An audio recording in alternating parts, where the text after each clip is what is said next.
QR code. Okay. Want us to tick you off? We'll tick you off.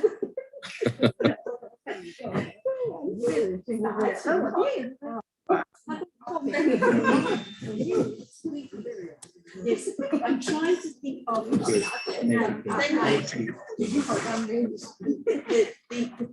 teach of English.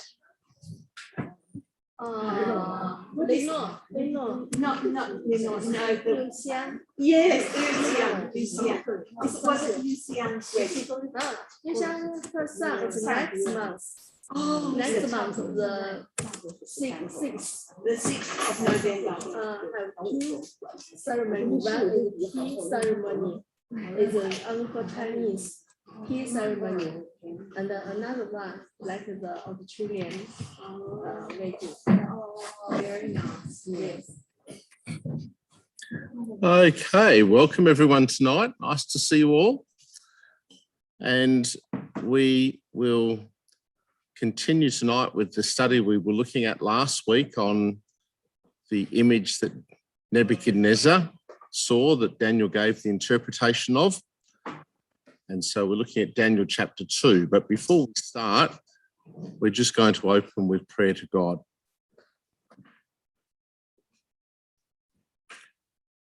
Yahweh, the great and living God, the creator of heaven and earth, we pause for a moment to thank you for the opportunity that we have this evening to study your, to learn the message that you have written, that we might be educated and understand your plan and purpose with this earth.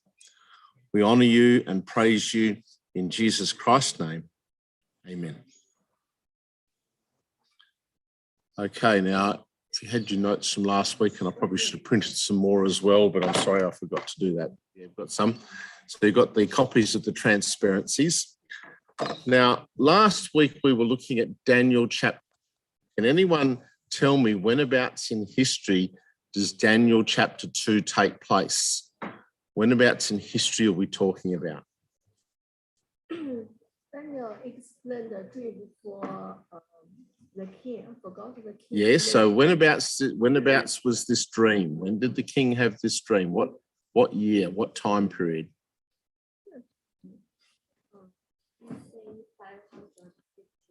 About 500, 600 BC.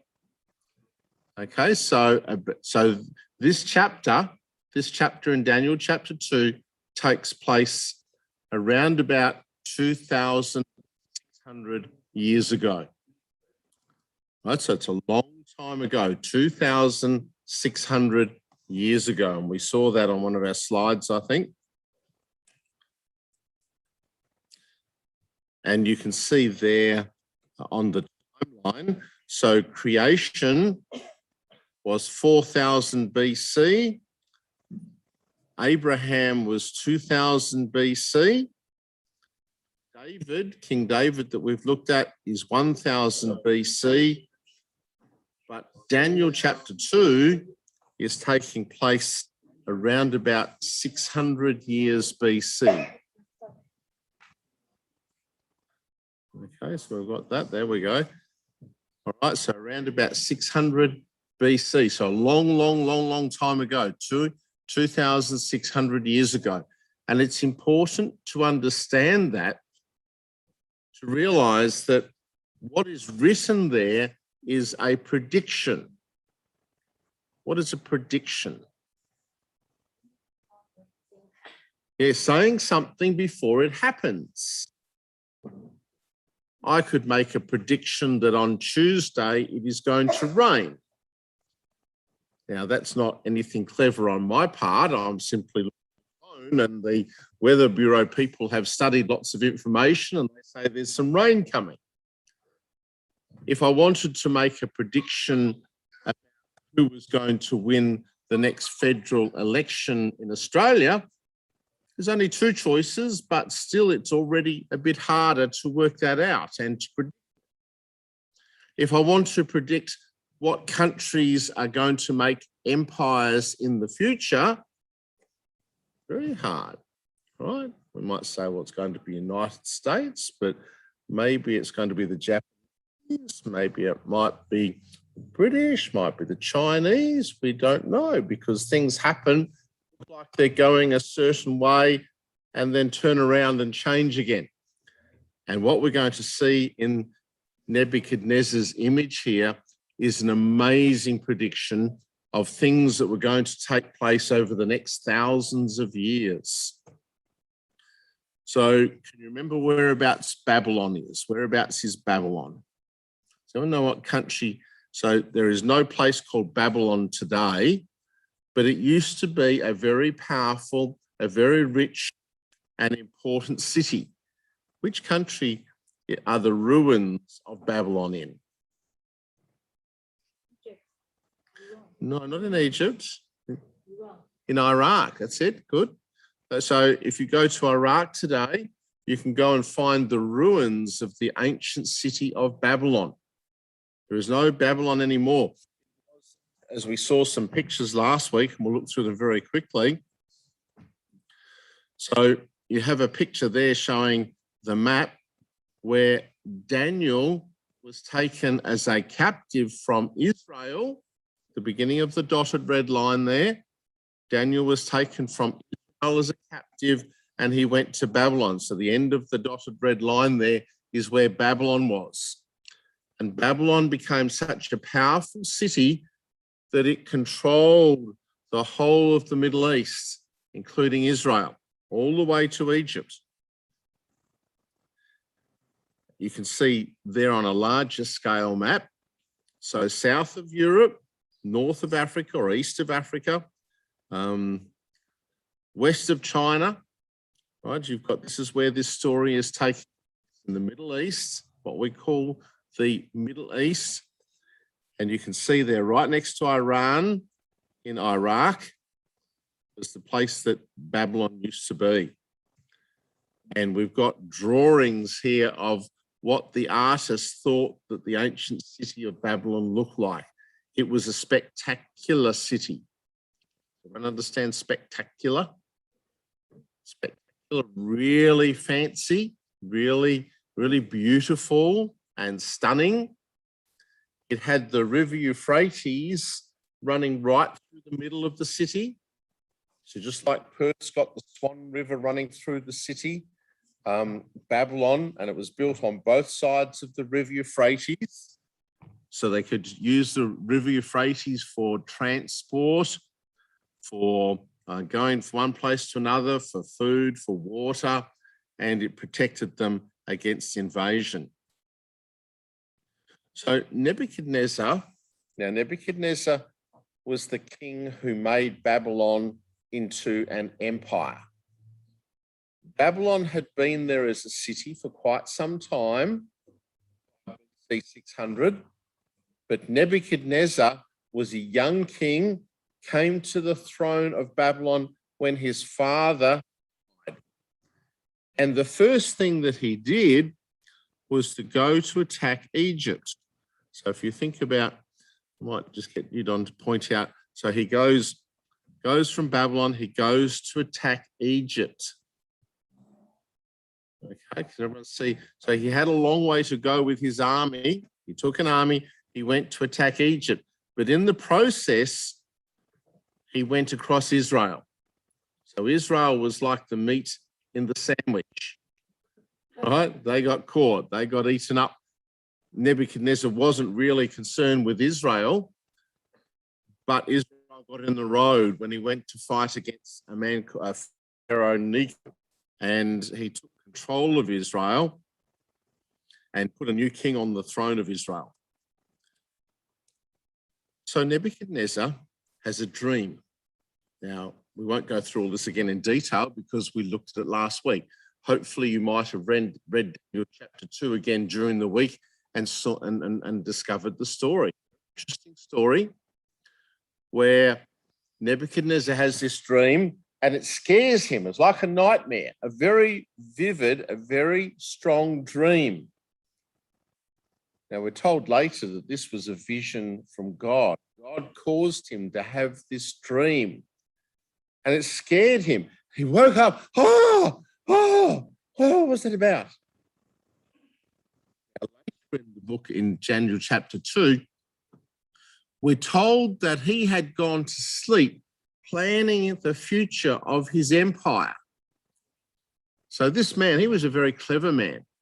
Not only was he a soldier, but he was a politician, and he was planning for his empire, the Babylonian Empire, to go on and on and on into the future. And he's lying there on his bed and he's thinking, what do I have to do to make my empire last longer and never finish? I want this to be an empire that never finishes, that I started. And he has this dream and he wakes up and he's scared. What was that dream about? So who does he call to come in the middle of the night? Who did he call for? And remember, he's the king and he's a powerful king. He had so much power. If he says, you die, soldiers cut your throat, stick a sword in you. He had total power. So who does he call to come in to help him understand his dream? The wise men of Babylon. And there was all sorts of people that were described as the wise men of Babylon. And they studied all sorts of things. They studied the birds flying, they studied the seasons, cut an animal open, look inside it, and think that that gave them wisdom. Look at the stars and astrology. We talked last week about the signs of the zodiac. That comes from these people when they studied the heavens and they thought that told them the future. So they've always told the king that we know about the future. Come to us and we'll tell you about the future. You know, the old story about a young man goes in to see a tent and says, tell me the future. And she has the globe. And aha, I can see the future. Oh, you will meet a beautiful woman.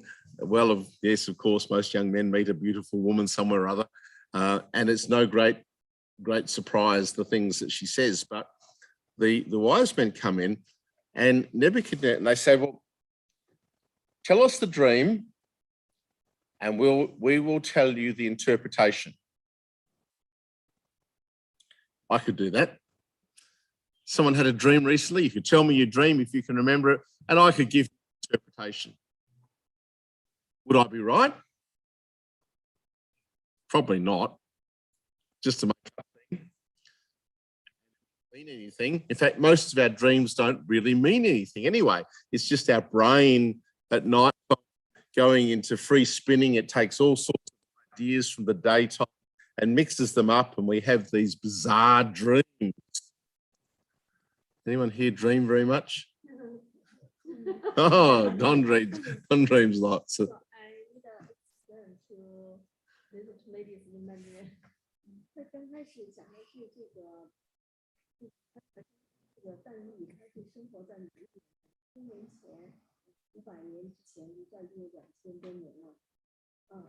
这是刚开始讲的。然后他讲这个巴比伦这个地方在哪里？是比较接近现在的伊朗。接近伊朗。然后他就说讲这个故事，就是说这个王啊做了一个梦，他现在就是招一些很有解梦的人，就是类似咱们古代那种对皇家那个解梦的人，就是来给他解释这个梦，但是他们不知道这王做的是什么梦。现在就讲到这样了。这个是什么？这个是未来。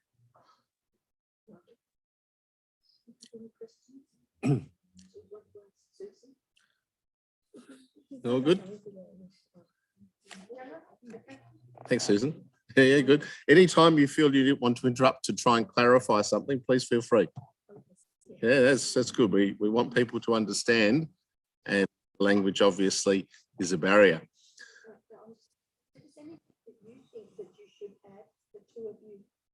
Yep.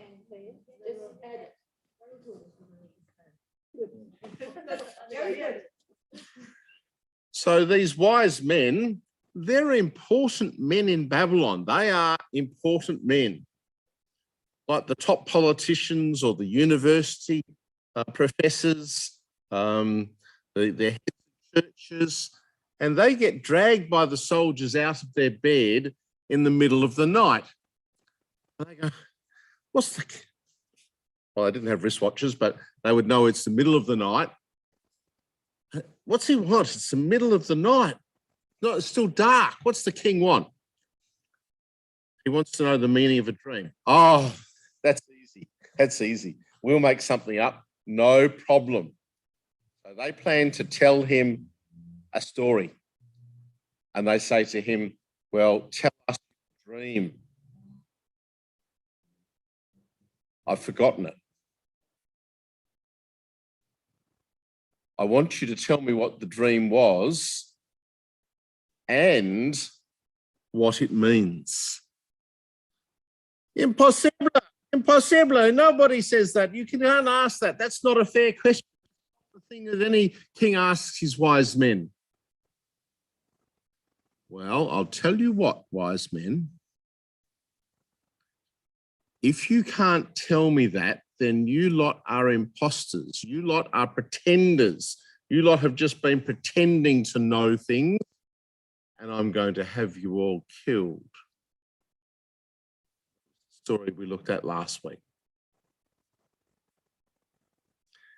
Now, the young man Daniel had 3 friends. So they were Israelites. They were Jews that had been taken captive by the Babylonians, taken to Babylon.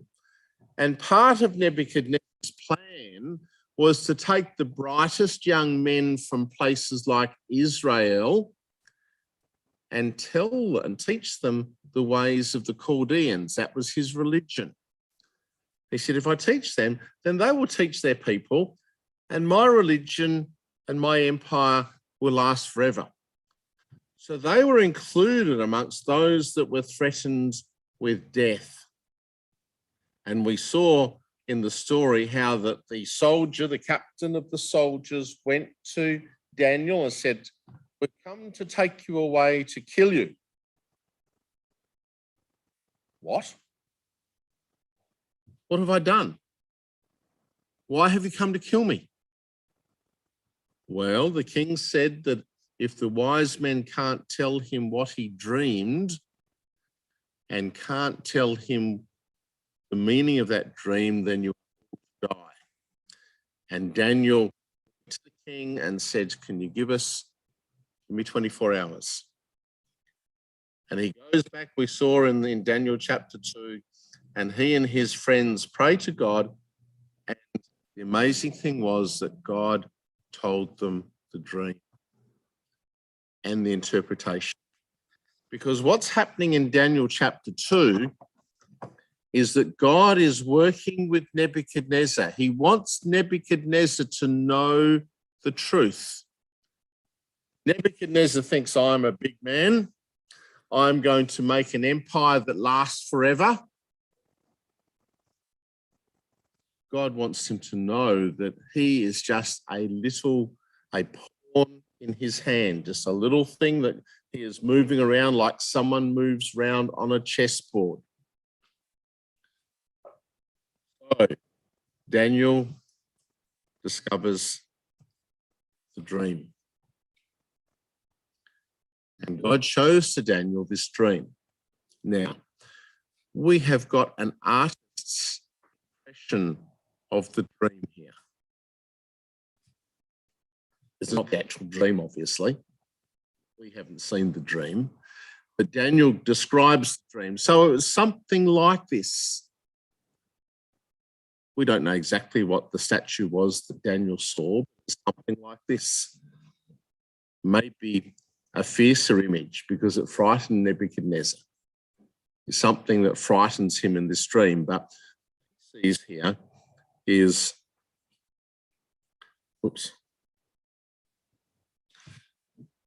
is this dream. And in this dream, he sees a statue, a warrior, a soldier. And what are the features of this dream? What are the features of this dream?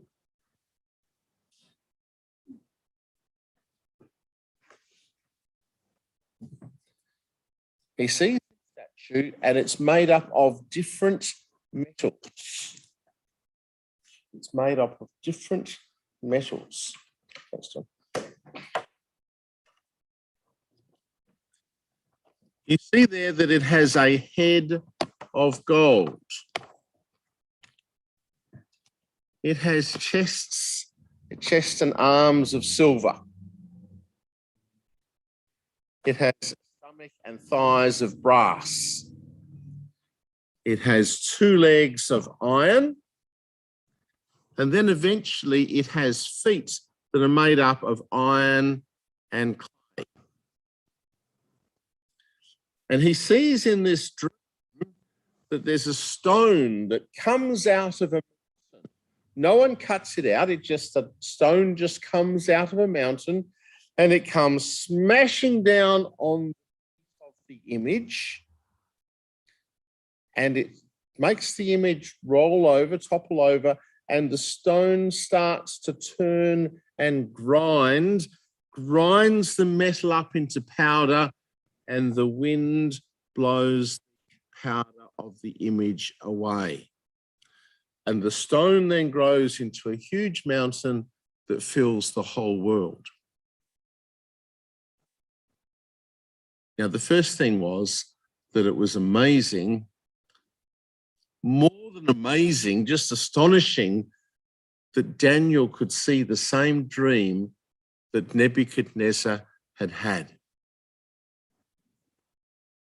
Now, in doing so, if Nebuchadnezzar had told his dream to the wise men, and the wise men would say, we think it means this, and Daniel could have come and said, no, it means this. Who was true? Who would know whose interpretation was true? But the fact that Daniel to go and tell the king, this was the dream you saw. I don't know if you've ever had that experience where you have a dream and you wake up and you know you've had a dream and you can't remember it, and then something triggers your mind. Oh yeah, that's what that dream was about. I can remember it now. Well, that's what happens with Nebuchadnezzar. And so let's read from Daniel chapter 2 again then.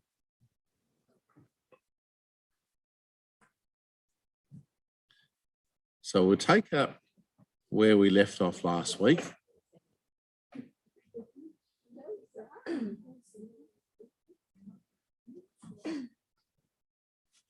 In Daniel chapter 2 and 25. Now, hopefully you've had a read of this during the week and it helps to understand it, but we'll go through it anyway. Daniel 2 verse 25. Now, Arioch is the captain of the king's guard. He's the one that's been told to go and kill all the wise men. And he wasn't very keen on doing it. But Daniel comes to him and he says, look, perhaps we'll start back in verse 24. So Daniel 2 verse 24, you can either read in English or Chinese, whichever you are most comfortable with. So when everyone's ready, if you can read verse 24 for us. Okay, verse 24.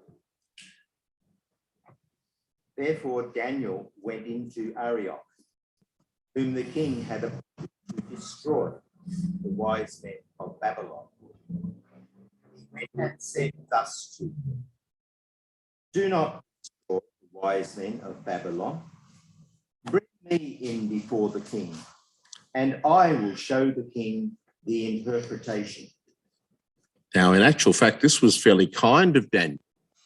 Daniel could have said, yes, go and kill all the wise men, and I'm the only one that knows the answer. Just keep me and my friends alive. But he said, no, don't kill all the other guys either. He was interested in trying to teach everyone about God. So he says, don't kill them. Take me into the king, and I will show the king what his dream was and the interpretation. So verse 25, Wendy. Then Arioch brought Daniel before the king in haste and said thus to him, I have found among the exile from Judah a man who will make known to the king the interpretation. Right, now exiles, does everyone understand the word exiles? Exiles are people from a country that have to go and live in another country. Okay, so they're not allowed to live in their country. They have to go and live in another country. That's exile. So the Jewish people had been taken from Israel and they had to live in Babylon. You might call them refugees. Yes, they certainly were refugees. But yeah, the idea of exile is they have to go and live somewhere else. Thanks, Claire. Next verse. The king declared to whose name was Belshazzar. So the king had actually given Babylonian names to all of these Jewish men. He wanted them to forget about their Jewish religion and their Jewish God.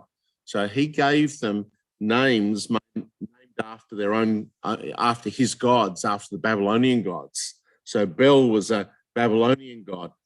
And so he said to Daniel, your name now is Belteshazzar, but it's still Daniel.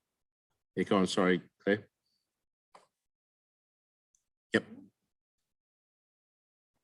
Are you able to make known to me the dream that I have seen and its interpretation? Right, so the king's a bit skeptical. The king doesn't really believe him because the wise men have already told him no one can do this. Not even the very cleverest amongst us can do this. So this young man, maybe 19 years old from Israel, and he comes in and says, yes, I can do it. You sure? Yeah. And the king what we say in English, he smells a rat. You know what smells a rat means? You think there's something suspicious going on. He's about to have a scam, bit of a trick. This young man's going to. So the king's on his guard. He's watching out. What's going on here? Are you able to do it? And Daniel says, yes, I can. All right. So, yep. Jenny. Daniel answered, the king here, and said, no wise men, enchanters,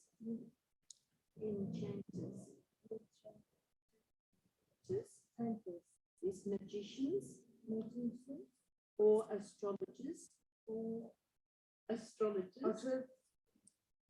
that'll do, Yep. can show to the king the mystery that the king has asked. Very good. Thank you. Very good. Very good. Verse 28. Yes, Rosemary. But there is a God in heaven who reveals mysteries, and he has made known to King Nebuchadnezzar what will be in the latter days. Your dream and the visions of your head as you lay in bed are these. Right, so Daniel says to the king, no one can tell the king except the God in heaven. God in heaven is the only source of the knowledge of this dream and the interpretation. And he says, and God's actually trying to tell you a message, king. And I'm going to speak on God's behalf. Okay, Ping.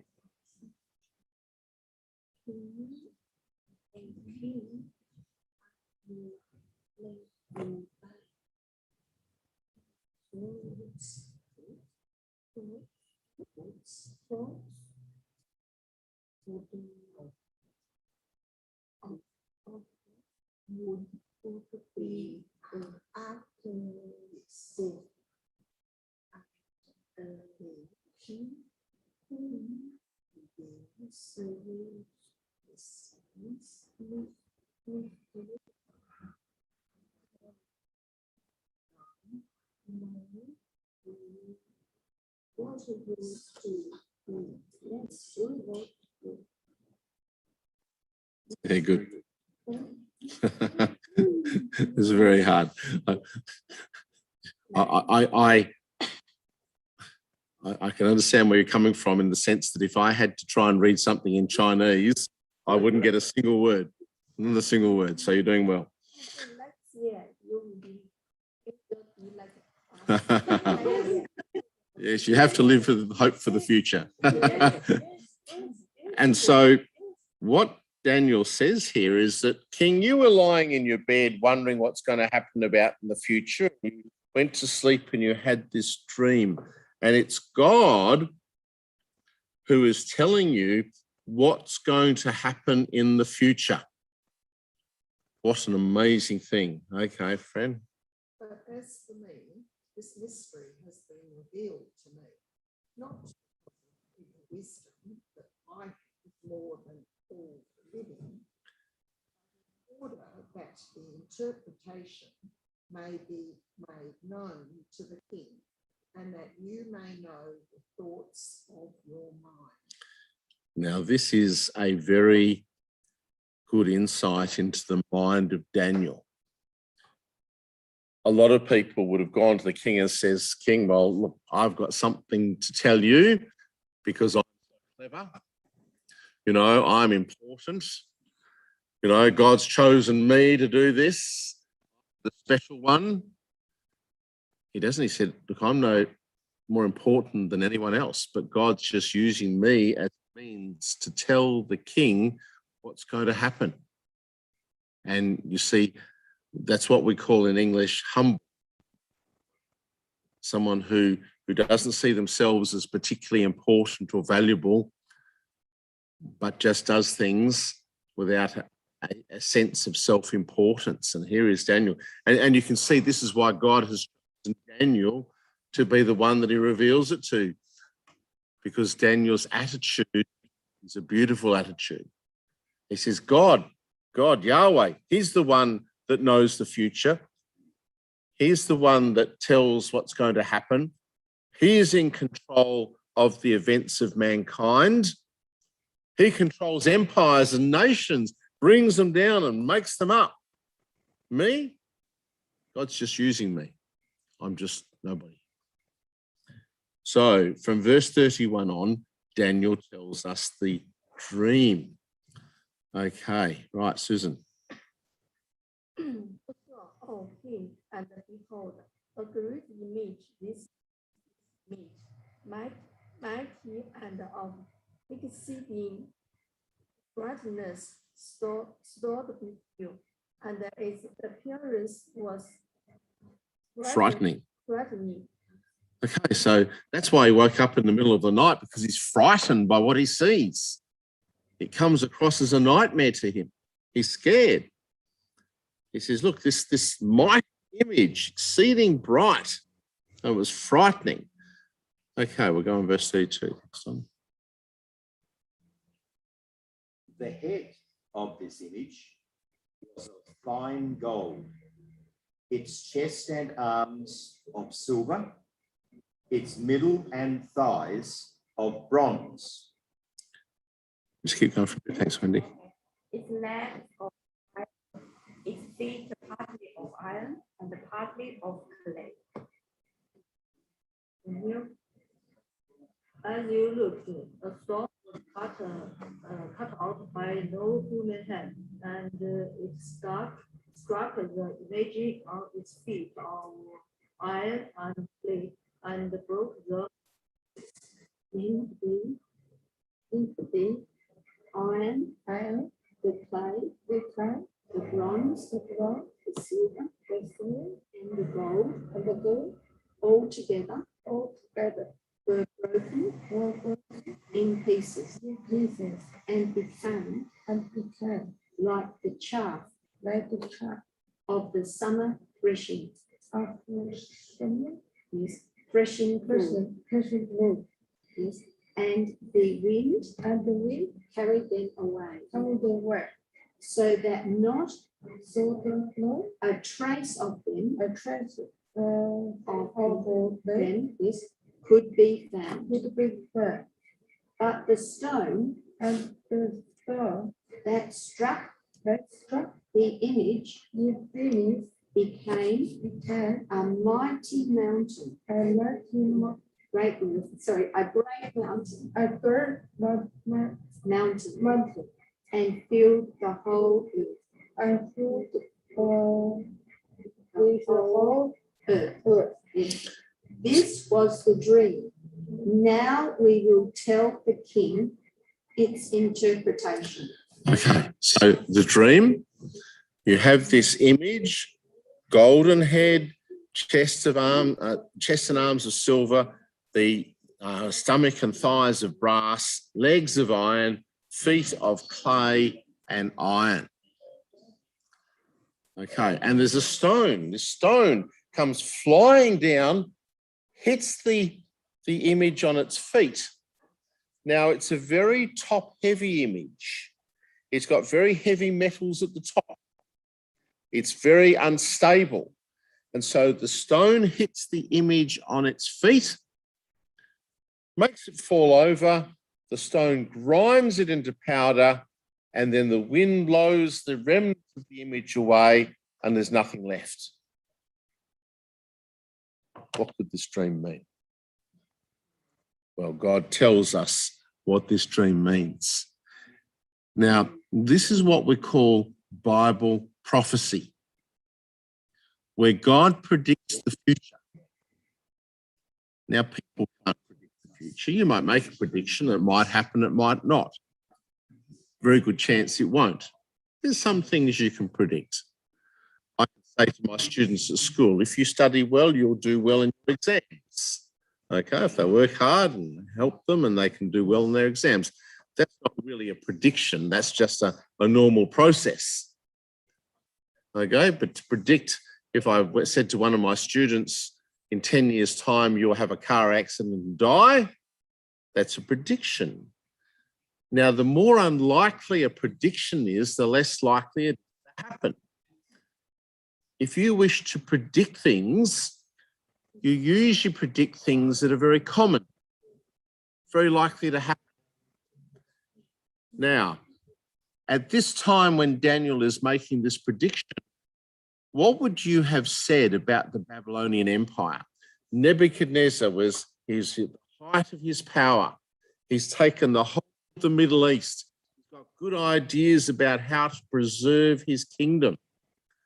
If you were to make a prediction, what would have you said perhaps? I would have said, I think your empire is going to last for a long, long time. Looked like that's what was going to happen.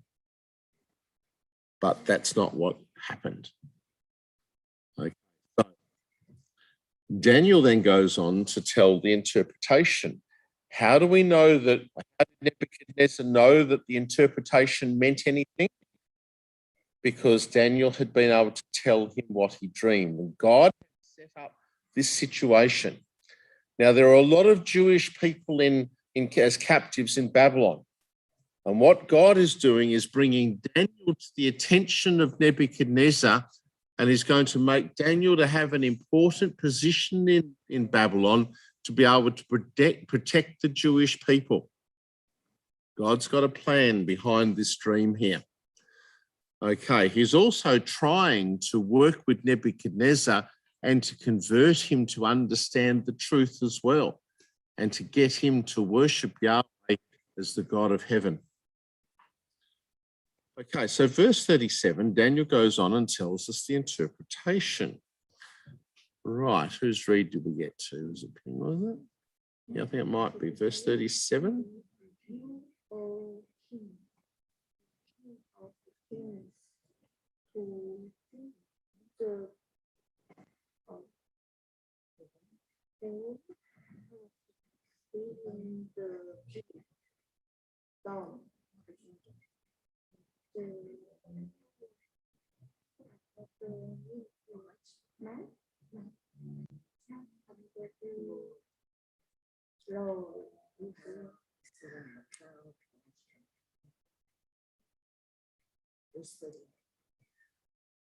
And into whose hand he has given, wherever they dwell, the children of men, the beasts of the field, and the birds of the air, making you rule over them all. You are instead of gold. So Daniel says, well, the first piece of the jigsaw. The first clue to the meaning here, he says, Nebuchadnezzar, you think you are so powerful and so smart, and you've made an empire, but in actual fact, the God of heaven has made you king and given you this empire. And it's interesting, if we were to go further into the story, God had told the Jewish people that if they refused to obey his ways and keep his commandments, then he would cause another nation to come and to destroy them and to punish them for their wickedness. Now, Nebuchadnezzar thought he was just acting for his own benefit to make himself rich and powerful. But God had said, I'm going to bring Nebuchadnezzar to destroy the Jewish nation and to punish them because of their wickedness and their idolatry. Do you understand idolatry? Idolatry means to worship idols as gods. So Yahweh, the God of Israel, set up the nation of Israel and said, you should worship me as your God. But they looked around the other nations and they had these idols, Baal and Ashtaroth and so forth. And they had all their religions and they had their temples where they would go and do all sorts of immoral things. And the Jewish people said, oh, that's a much more fun religion. Yeah, we like that religion. We're going to worship Baal or Ashtaroth or a whole lot of different gods, but they're all idols. And God says, why are you worshiping idols? Why do you place importance on idols when I am the living God? He says, if you won't obey my commandments, then I'm going to have your nation destroyed and you'll go into captivity. So Nebuchadnezzar thought he was in charge of what was happening. Daniel says to Nebuchadnezzar, God's in control. God's the one's in charge. He's made you the king here. He's allowed you to do what you've done. He says, you're this head of gold.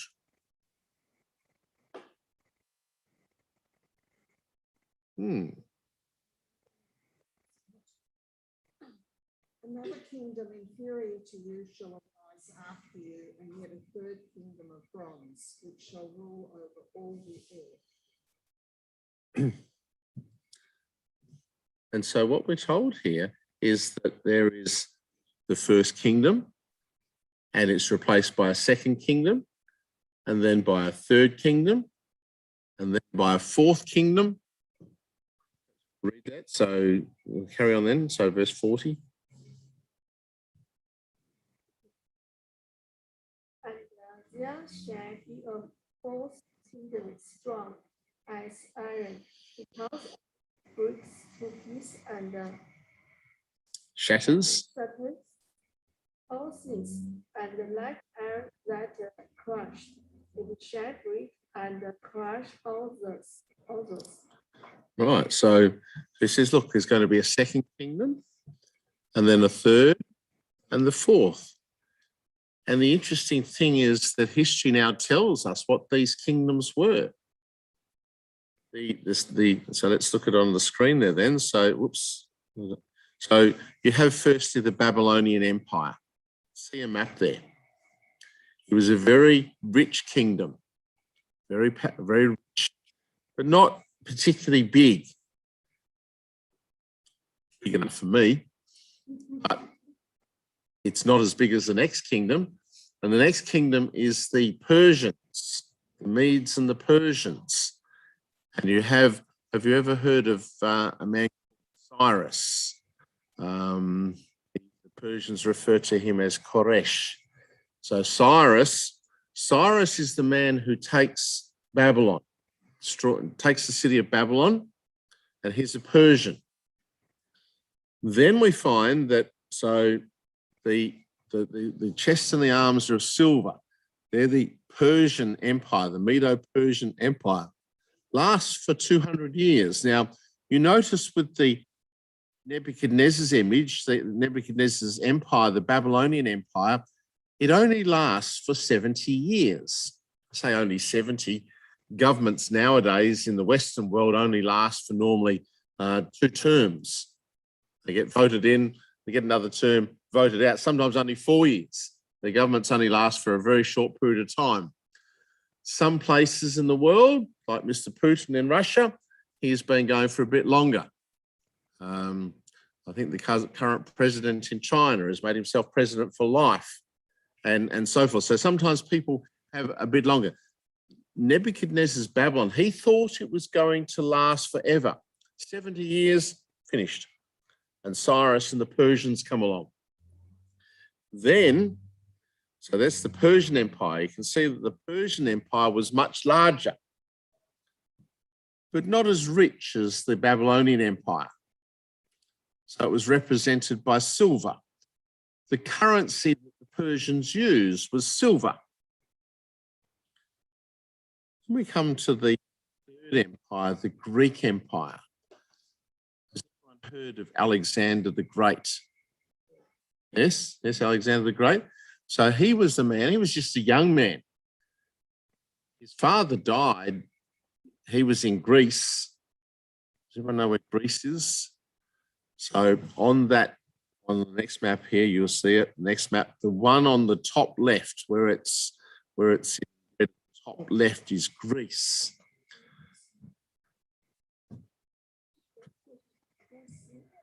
Okay, so that's Greece. Alexander was a young man, just 20 years old, when he set out to conquer the Persian Empire. And the Persians, a big army, a rich army, and he only had a small army, and he came flying against them, and he was what we call in English impetuous. Impetuous means that he just makes quick decisions and doesn't care about the consequences. And so he was prepared to fight against the Persians. And normally what the commanders of the army do is to stand back and let the soldiers fight. Alexander went in at the head of his soldiers, and he threw a javelin that almost killed the Persian king. And the Persian king, oh, I don't come here to get killed. I've got soldiers to die for me. And he turns around and heads off. Of course, when he heads off, all the rest of the people that are fighting for him think, oh, the king's running away. What are we doing here still getting killed? And they run away as well. So Alexander takes over. So the Third Empire is the Greek Empire, and it lasts for 250 years. Now, the Greeks in history are known as the brazen-coated Greeks. So they use brass for their armaments, for their weapons. So gradually we're inventing harder and harder metals. But the Greeks were known as the brazen-coated Greeks, and they have an even larger empire than the Persians.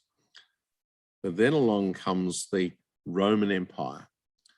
And the Roman Empire perfected the use of iron. They had iron short swords and shields and armament and so forth. And they were a vicious people. They were very ruthless.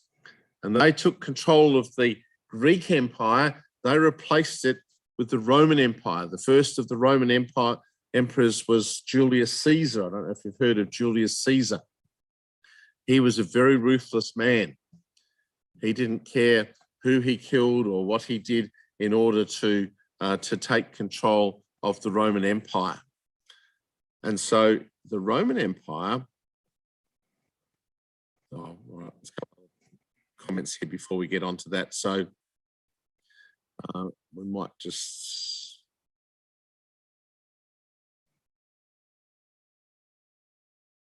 come back to that perhaps. So the Roman Empire, you can see the Roman Empire is even larger than the Greek Empire, went all the way to Britain. They didn't control the whole of Britain, they controlled England, but Spain, a lot of Europe, a lot of north of Africa and so forth. This is the Roman Empire. And so what we have is a succession of empires. Now there's lots of other empires in the world. These empires, though, were empires that controlled the land of Israel. So God's purpose was centered around the land of Israel. And so Daniel's telling Nebuchadnezzar, you're the first of a series of empires that are going to control the Middle East. Firstly, the Babylonians, the Persians, the Greeks, and then the Romans. And then you say, well, who replaced the Romans? Well, it's interesting because not one empire, but a whole lot of different nations came to destroy the Romans. And history tells us there was a whole lot of people that many of them moved across China. Have you heard of the Huns?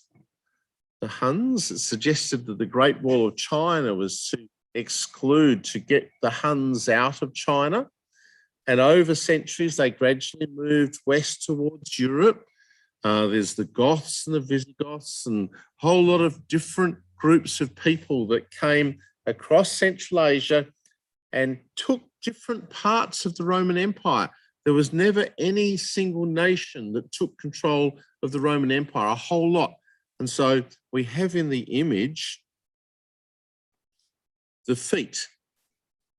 Now you've got 10 different toes. Now it's interesting with the legs of iron. The Roman Empire was often in two parts. There was the Western Roman Empire and the Eastern Roman Empire. The Western Roman Empire really lasted to around about 500 AD. The Eastern Roman Empire had its capital in Constantinople, what we call Istanbul today, and it lasted until about 1450, another 1,000 years on. But gradually different powers, different nations took part of the Roman Empire and then went and settled in the Roman Empire. So there's no single power that becomes the empire after that. And so in many senses, the divided feet, different toes, talks about a divided Europe. So you go back and look at the Roman Empire and different parts of the empire went to different nations. There's no single nation that took control of the Roman Empire. Now you'll notice that it says that the feet had iron and clay. And the iron means the remnant of the Roman influence. There's a Roman influence that goes on.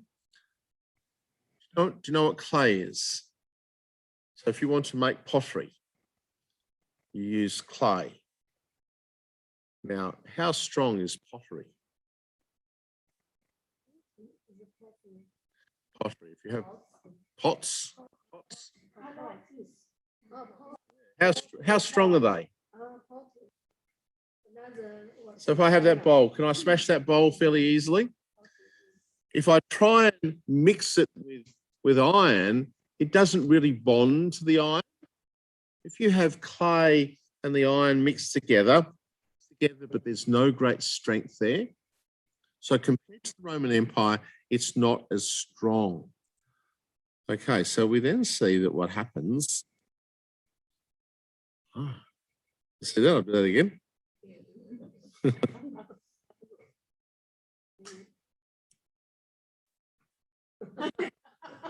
You'll see it?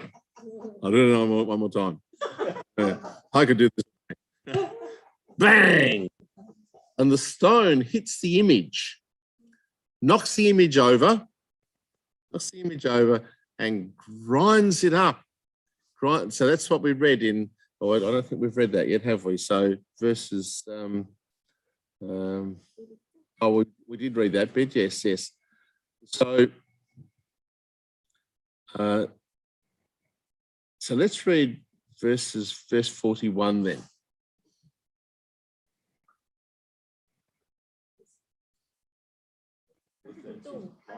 Hey, Don. Verse 41. As you saw the feet and toes, partly of potter's clay and partly iron, it shall be a divided kingdom, that some of the firmness of iron shall be in it, just as you saw iron mixed with the soft clay. Thanks, Wendy. Okay. And as the toes of the feet were partly iron and partly clay, so the kingdom shall be partly strong and partly brittle. And you so the iron mixed with soft clay, so we will mix with another marry, but we do not to hold together, just as iron does not mix with clay. Okay, so perhaps we'll just leave that for a moment. So you've got these feet, and the feet are not particularly strong. They're not like the iron empire of the Roman Empire. Okay, there's weakness and strength there. Then the stone comes and smashes it. So let's see what that means. So verse 44. Thanks, Jenny. And in the day of those kings, the God of heaven, the God of heaven, will set up a kingdom, that shall never be destroyed, never be destroyed, nor shall the kingdom be left to another people. It shall break in pieces, all these kingdoms, and bring them to an end, and it shall stand forever. Okay, so this is the point of the final bit of the dream there. It says a stone is going to destroy this image. He says this is God of heaven setting up a kingdom. Now, the image shows us that when men are in control of their kingdoms, one kingdom is replaced by another kingdom, is replaced by another kingdom, is replaced by another kingdom. You always had someone coming along who said, I want to be in charge. I want to be the top dog. I want to have my own empire for my own power and glory and wealth. And they're always replacing each other. But here in verse 44, we're told that the stone, when it destroys the image, is that God of heaven is going to set a kingdom. And as we can see from other parts of the Bible, the kingdom that he's going to set up is when Jesus Christ returns to this earth and conquers the power of the nations of this earth. And Jesus Christ is going to set up the kingdom. And what's going to happen to this kingdom? What did we learn at the end of verse 44? What's going to happen to the kingdom that Jesus Christ is going to set up, or that God is going to set up?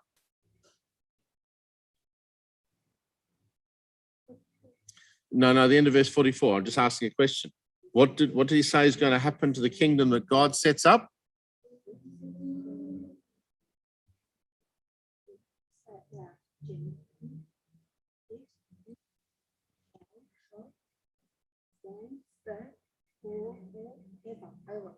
Oh, what's it going to do? It's going to stand forever. It's never going to be replaced. It's not going to have other people coming along and taking over it. It's going to stand forever. So this is God's kingdom, and there's no one's going to come along and replace it. It's not like these empires, 70 years and the Babylonians, 200 years and the Persians are gone, 250 years the Greeks are gone. Many hundreds of years and the Romans were gone. Really, it's almost 1,500 years for part of the Roman Empire. One of the legs stood for 1,500 years. But it's gone. Seemed like it was lasting forever. No one could take it, but it's gone. But God's going to set up a kingdom, and this is going to be a kingdom that no one's going to come and take control of. And so it finishes up in verse 45. Who was that? Just so 45. just as you saw that a stone was cut from a mountain by no human hand, and that he broke in pieces the iron, the bronze, the clay, the silver, and the gold, a great God has made known to the king what shall be after this. The dream is certain and its interpretation sure. So 600 years BC, Nebuchadnezzar and the Babylonians have just come to power. Seem like they're going to last forever. We can look back now and say, yes, we can see the story. To tell it beforehand, though, is something that doesn't come from human minds. What an amazing thing that God could predict the sequence of events. And there's other things we can look at in the metals that give us all sorts of extra clues and details as to which nation was going to be those empires. A most amazing thing. Babylon was called the city of gold. It was the golden city. Nebuchadnezzar thought it would last for 70 years and it's gone. 70 years isn't long in human terms, in history's terms. And so Daniel says, the dream's certain, its interpretation is sure. Wow, what an amazing thing. And, you know, it's things such as this chapter that means we can believe that the Bible is the word of God, because people can't make up this sort of thing. People can't predict this sort of thing in advance. Now, we've seen the different empires. We haven't seen the last little bit yet. We haven't seen the stone hit the image on its feet. And so we're looking for the time when the stone, which represents Jesus Christ, later on in the New Testament, he is referred to as the stone. And here's a stone that is formed by God, not by human hands. It was Jesus Christ who was formed directly by God's intervention. And he's going to come out of the mountain of humanity and he's going to destroy the kingdoms of men and set up God's kingdom on this earth. Amazing. The rest of the story tells us that Nebuchadnezzar, and we've forgotten Nebuchadnezzar. Nebuchadnezzar is sitting on his throne there. And all of a sudden, the dream comes back into his mind when he sees what Daniel's telling him. Oh, that was it. That was it. And then he hears what Deb has to say. And he bows down in front of Daniel and says, look, your God, he's the one. He's the God of gods. He's the King of kings. He's the one that makes people secrets in the future. So, and I'm not going to read the last few verses there, but you can read them at home about what happens there. And he makes Daniel important in Babylon. And this was important for the Jews, that there's someone there that was able to help teach them about God's ways as well. You know, the Jewish people were told by Jeremiah the prophet, you will go into captivity for 70 years and you'll come back. It was like an incubation. You know what incubation is? When you get an egg and you make it warm till it hatches. So God took some of the people, the Jewish people, took them to Babylon, and he wants them while in Babylon to learn about God and his ways, so that when they go back after 70 years to Jerusalem, they can set up the kingdom of Israel again, and they will worship God in truth and righteousness, not like their fathers had done beforehand. And so God's in control. He brings Nebuchadnezzar against the Jewish people, allows Nebuchadnezzar to take the Jewish people, to take captives. But God's in control. Tells Nebuchadnezzar, you're not really anything. You're just something that I move around under my control. It's interesting because the next chapter of Daniel, and it's a bit hard to tell from the record, but it's probably around about 20 years later on. And Nebuchadnezzar forgets about the drama of this night. And do you know what he makes? In Daniel chapter 3. Now look at Daniel chapter 3. and he makes a huge statue. A huge statue. And do you know what he makes it of? Let's read verse 1.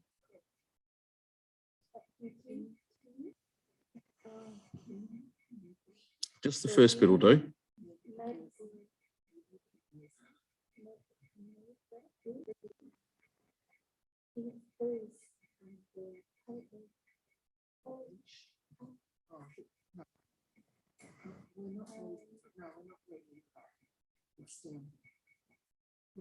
Yeah, just chapter 3, verse 1.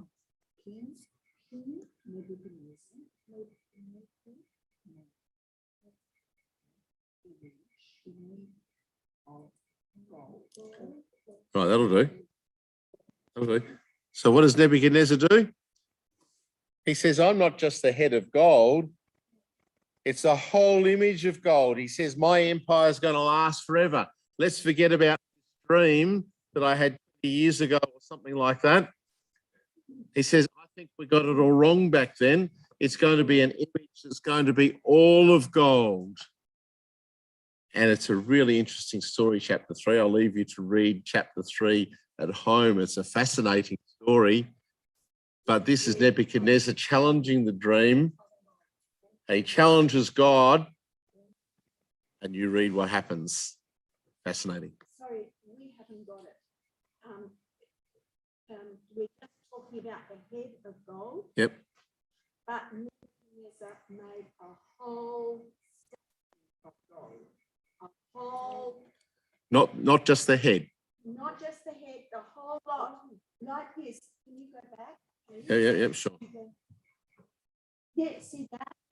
Not just the head, but the head and the arms and the body and the legs of gold. He made it of gold. Because he said that he didn't believe that his empire was going to finish. He thought he was making one that's going to last forever. Perhaps Susan, you might explain. 这个皇上他做的梦是整个这个头到脚从 head to feet all is gold， 这都是金的，就是意思他的王国永远都不会倒掉，就永远不会被人灭掉。但是丹尼尔告诉他，其实你头是金的，这个胸部是银的，就说你最后脚是石头的，这个石头就是耶稣基督要降临，把它给打碎，我们要建立一个新的那个神的王国。And he got into trouble. We'll just say because he made that into all gold against God, he got into big trouble. 所以他要有很大的麻烦。So leave you to read chapter 3 for homework and to read it. A very interesting story. You will want to read it. It's very exciting. 就是家庭作业，就是读差不多。We will lend you the Bible to go home. We will lend you a 他 Bible 借 to 大 go 报，你会 home. 借大报回家， So you can read it. 把大报带回家，借。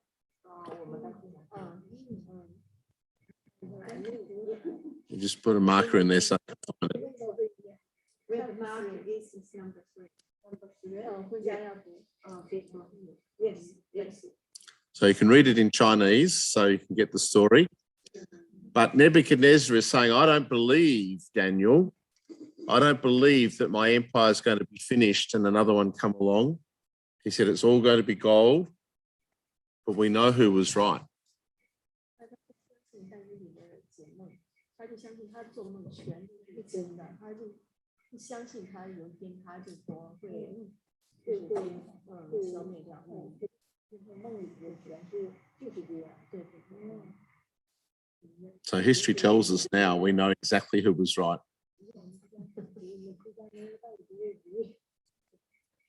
We'll close with prayer today then. Yahweh, the living God of heaven, the creator of heaven and earth, we know that you know the future before it happens. And we're so impressed, Heavenly Father, by the things that you have written, that you predicted in advance, that we know that we can trust you and that you are going to set up your kingdom on this earth in the future. And we pray that we will prepare ourselves to be part of that kingdom when your Son, Jesus Christ, returns this earth. In Jesus Christ's name, amen. 就是有两个票，就是稍微因为我去有看100%的能听懂什么意思。你要是票的话，我们3人都帮你。